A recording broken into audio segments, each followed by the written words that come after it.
மேற்கு வங்க மாநிலத்தில் பெண் பயிற்சி மருத்துவருக்கு நடந்த கொடூரத்தை பற்றி தமிழகமே விவாதித்துக் கொண்டிருக்கும் நேரத்தில் அதற்கு சற்றும் குறைவில்லாத ஒரு கொடூரம் கிருஷ்ணகிரியில் அரங்கேறியிருக்கிறது. தனியார் பள்ளியில் நடைபெற்ற NCC முகாமில் 12 வயதான ஒரு பெண் குழந்தையை NCC பயிற்சி ஆசிரியர் பாலியல் வன்கொடுமை செய்திருக்கிறார்.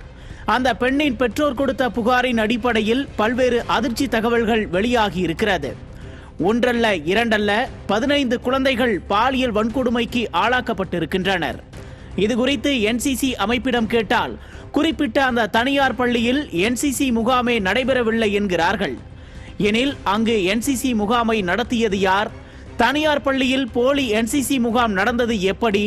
போலி NCC பயிற்சியாளர் பெண் குழந்தைகளிடம் அத்துமீறியது எப்படி என பல்வேறு கேள்விகள் எழுகிறது. மேற்கு வங்க விவகாரத்தை மூச்சுக்கு 300 முறை பேசி உச்சி கொட்டும் உடன்பிறப்புகளும் திமுக கூட்டணி கட்சியினரும் கிருஷ்ணகிரி விவகாரத்தை கடந்து செல்கின்றனர். வழக்கம் போல களமிறங்கிய SIT, அதிரடி காட்டிய முதல்வர் என்று ஊடக உடன்பிறப்புகளும் தன் பங்கிற்கு திமுக அரசை காப்பாற்றிக் கொண்டிருக்கிறார்கள்.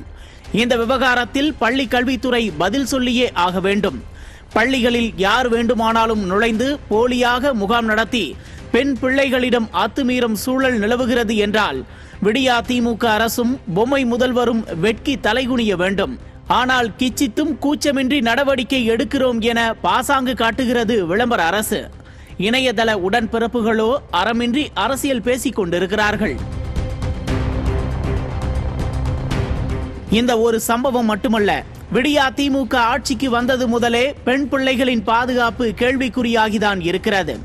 வாரிசு அமைச்சரின் ரசிகர் மன்ற தலைவர் அன்பில் மகேஷ் பள்ளிகளை கவனிக்க தவறியதால் மாணவ மாணவிகளுக்கு எதிரான பாலியல் குற்றங்கள் அதிகரித்து வருகிறது. ஒவ்வொரு முறையும் குழு அமைக்கிறேன், விசாரிக்கிறேன், இதோ குற்றவாளிகளை கைது செய்து விட்டேன் என கதை சொல்லும் விளம்பர அரசு ஒருபோதும் குற்றங்களை தடுப்பதற்கான நடவடிக்கைகளை செய்வதே இல்லை. கண்கெட்ட பிறகு சூரிய நமஸ்காரம் செய்யும் குருடர்களுக்கு பெற்றோரின் வேதனை எப்போதுதான் புரியுமோ தெரியவில்லை. நம் எதிர்காலத்தை நிர்ணயிக்கும் பள்ளிகளில் மாணவ மாணவியருக்கு பாதுகாப்பு இல்லை என்றால் இந்த விவகாரத்தில் அரசு வாய்மூடி மௌனியாக இருக்கலாமா? பெற்றோர் வயிற்றெரிச்சலோடு நீதி கேட்கையில் குழு அமைத்து விட்டேன் என குளிர் காயலாமா? அமெரிக்கா செல்லும் முன் எப்படியாவது தனது வாரிசை துணை முதல்வர் ஆக்கிவிட வேண்டும் என அரசு நிர்வாகத்தில் பல்வேறு மாற்றங்களை செய்யும் பொம்மை முதல்வர் சாமானியர்களின் வாரிசுகளுக்கு பாதுகாப்பு கொடுக்க என்ன மாற்றங்களை செய்ய போகிறார்? கிருஷ்ணகிரியில் நடந்த கொடூரத்திற்கு நீதி கிடைக்குமா? அல்லது வேங்கை வயல் சம்பவம் போல இது நீர்த்து போகுமா? வெளிநாடு செல்லும் முன் வெளிப்படையாக பதில் சொல்வாரா பொம்மை முதல்வர்? நியூஸ் ஜே செய்திகளுக்காக ஸ்ரீராம் சுப்புராஜ்.